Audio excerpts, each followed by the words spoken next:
ఓం గురు బ్రహ్మ గురు విష్ణు గురుదేవ ఉమేశ్వర గురు సాక్షాత్కార పరబ్రహ్మ తస్మై శ్రీ గురువే నమః లోకమాత పిత పార్వతీ పరమశివ వీరభద్ర భద్రకాళి మాత నమో నమః హరి ఓం. ఇది వీరభద్ర యుగం.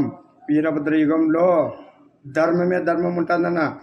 ఎవరు ఇస్తే వాళ్ళు తిరిగిస్తాడు. ఎవరు అరాచకాలు చేసినా, ఎవరు అవినీతి చేసినా, ఈ ఆంధ్ర రాష్ట్రాన్ని దోచుకోవాలని చూసినా వాళ్ళకి బుద్ధి చెప్తాడు మన వీరభద్రుడు. ఈరోజు ఎలక్షన్తో మీకు అన్ని అర్థమవుతాయి.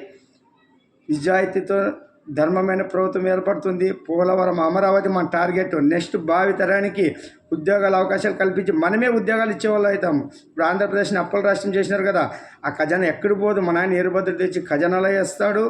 రాబోయే రోజుల్లో ఆంధ్రప్రదేశ్ వైపు ప్రపంచం చూసేటట్లు చేస్తాడు మన ఆయన వీరభద్ర. అమరావతి అంటే మన ఆయన నిర్ణయించిన వీరభద్ర నిర్ణయించింది. దాన్ని ఆపడం ఎవరి తరం కాదు. ఋషికొండల్లో ఎవరు పాలన చేయలేరు. అది మన ఆయన శివుందేది. ఇవన్నీ మీకు ముందుగా అర్థమవుతుందన్న. ఈరోజు ప్రతి ఒక్కరు అనుకుంటుండొచ్చు, కార్యకర్తలు అన్ని పార్టీల వాళ్ళు, స్వామి మా పార్టీ రావాలా, స్వామి మా పార్టీ రావాలా. ఎవరు మాటలు జరుగునన్న. ఒక్క వీరభద్ర యుగంలో వీరభద్రుని చేతిలోకి వచ్చేసింది యుగం ఇది.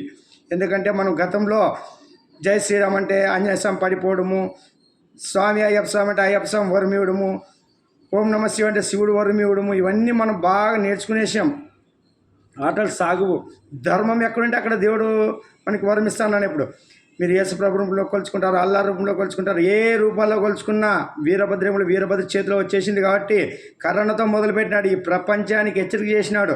నేను వచ్చినాను రా వీరభద్ర వీరభోగ వసంతరాలు వచ్చి దుష్ట శిక్షణ శిక్ష చేయడానికి వచ్చినా అని చెప్పి రాజకీయ నాయకులకు కానీ యువకులు కానీ భ్రష్టు పట్టిన అరాచక శక్తులు కానీ మాఫియా కానీ అందరూ గుండెల్లో నిద్రపోతారు. మనం ప్రత్యక్షంగా వచ్చి భారత్ని విశ్వగురువు చేసి భారతదేశాన్ని ఎట్లా వెలిగించి ప్రపంచ దేశాలని తన కాళ్ళ కిందకి తెచ్చుకుంటానన్న.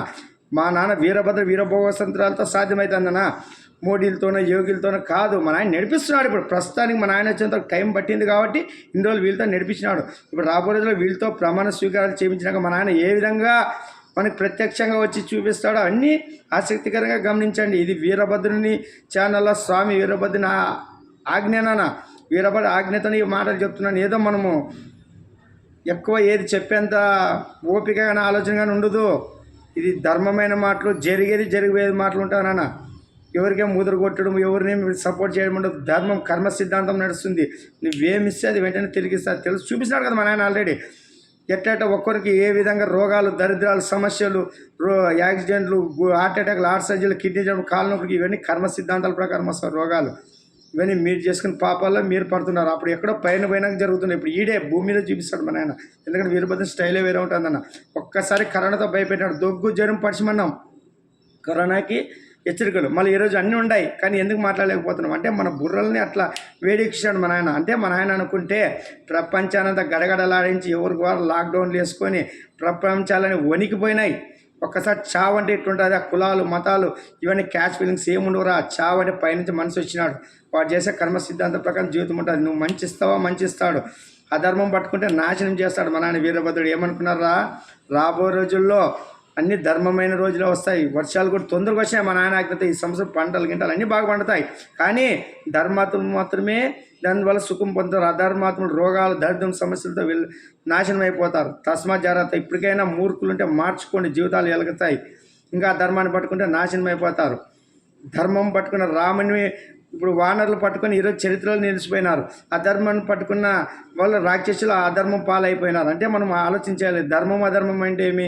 ధర్మంతో 10 మందికి సాయం చేస్తూ తను సాయం పొందడం. అంతేగాని తాను చేసే అందరినీ పిలుచుకొని ఒత్తాసు పలికించుకొని వాళ్ళ నుంచి మొత్తం వంశం నాశనం చేసిన రావణాసుడు మనకు ఆదర్శమా, రాముడు ఆదర్శమా?